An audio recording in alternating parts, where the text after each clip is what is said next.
एक दिन एक परिवार कार में बैठकर कहीं जा रहा था। ट्रैफिक का सिग्नल लाल होने पर कार रोककर वह सिग्नल छूटने का इंतजार कर ही रहे थे कि एक छोटी सी लड़की जो थोड़े मैले कपड़े पहनी थी उनकी खिड़की पर खटखटाई।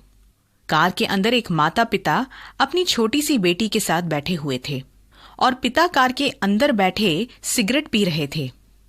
उस छोटी सी लड़की पर जब उनकी नजर पड़ी तो उन्हें लगा कि वो भीख मांगने आई है और उसे कुछ पैसे दिए, मगर उस बच्ची ने उन पैसों को लेने से मना कर दिया।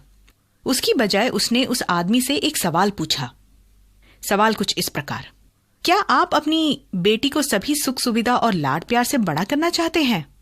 सवाल सुनते ही माता पिता दोनों हैरान रह गए और उत्तर दिया, हाँ, सभी माता पिता यही तो चाहते हैं।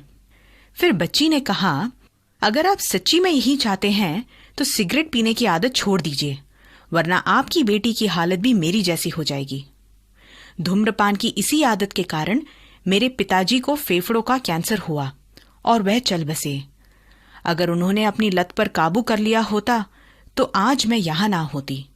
यह कहकर बच्ची तो वहां से चली गई, मगर यह सुनकर कार में बैठे आदमी के हाथ से सिगरेट छूटा और एक ही पल में उसने अपनी बेटी की सूरत उस बच्ची में देख ली। प्रिय सुनने वालों, क्या आप भी किसी लत के शिकार हैं? और क्या आपको भी लगता है कि आप इस लत से बाहर नहीं निकल सकते हैं? तो याद रखिए कि अगर आप ठान लें तो कुछ भी मुमकिन है और प्रभु परमेश्वर हमेशा आपका मार्गदर्शक बन आपकी सभी कमजोरियों को दूर कर आपको अपने बल पर खड़ा कर एक नया जीवन प्रदान करने के योग्य हैं। आपका एक फैसला, आपका एक दृढ़ निश्चय खुद आपको भी अचंभित कर सकता है। तो आइए आज एक नई प्रतिज्ञा से अपने दिन की शुरुआत कर लेते हैं।